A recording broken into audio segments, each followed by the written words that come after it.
karaoke king Mr. Yin has generously offered to be my chauffeur for the evening. But I don't think he's quite realised we're not in a karaoke lounge anymore. Very, very good. Very, very good. Right.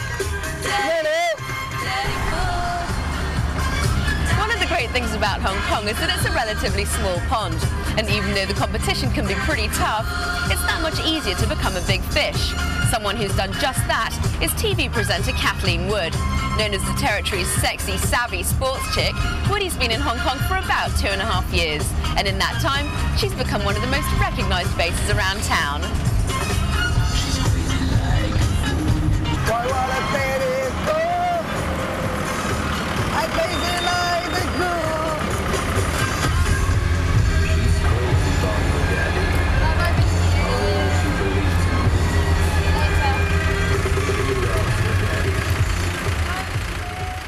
Tonight is a sign of the times, as the English channel Woody works for will close down in about 2 hours.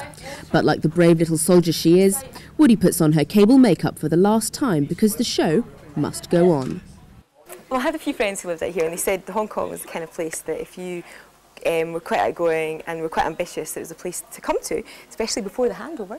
If you wanted to do something, you could achieve anything in Hong Kong. So I thought, right, I got to go there. And I wanted to get into TV.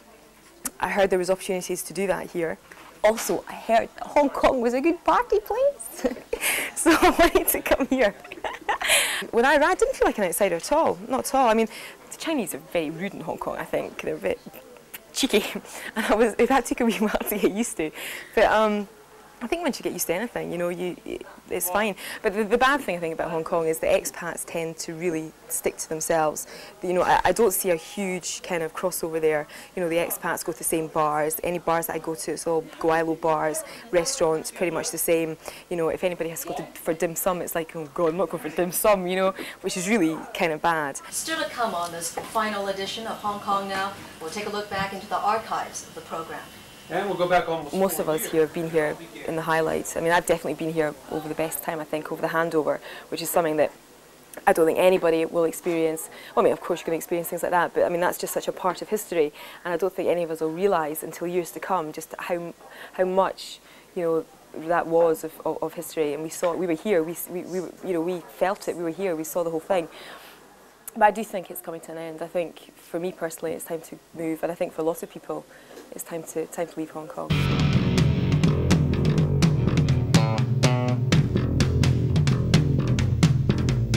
It's very hard not to get into a clique of people here, which I don't agree with. I don't think you should go and live in a foreign country and then only hang out with other British people. I think that's incredibly boring and dull and narrow-minded. But unfortunately, Hong Kong really does encourage that. I'm now leaving the fast and furious rat race of the city with the comparatively sleepy backwater of Hong Kong's hippie haven, Llama Island.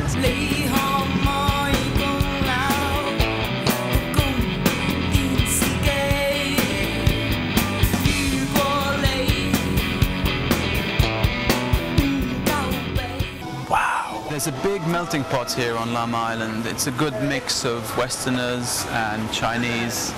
As an environmental entrepreneur, Bobsy makes products promoting global awareness under the name Gaia. To tell you the truth, almost everything in Bobsy's life exists under the name Gaia. He even lives in Gaia House in, where else but Gaia Valley.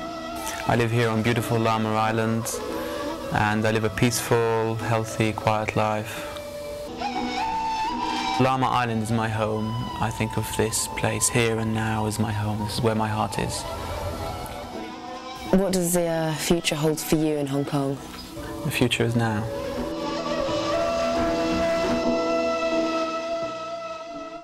We met 7 years ago. One band trying to hit the international big time is the interestingly named Sisters of Sharon.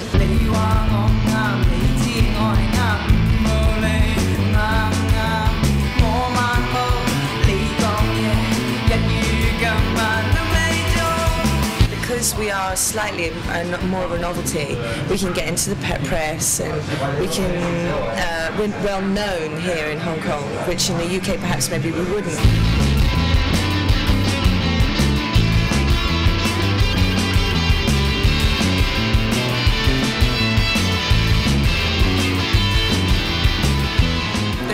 there's no tanks in the streets and PLA soldiers marching everywhere. It's as far as it looks everywhere, and as far as, you know, buying anything or selling, it's the same as it was before. You know. And Deng Xiaoping, you know, he was great because his idea of saying one country, two systems is working. I'm Anjali Rao from the city that never sleeps, Hong Kong. You ain't nothing but a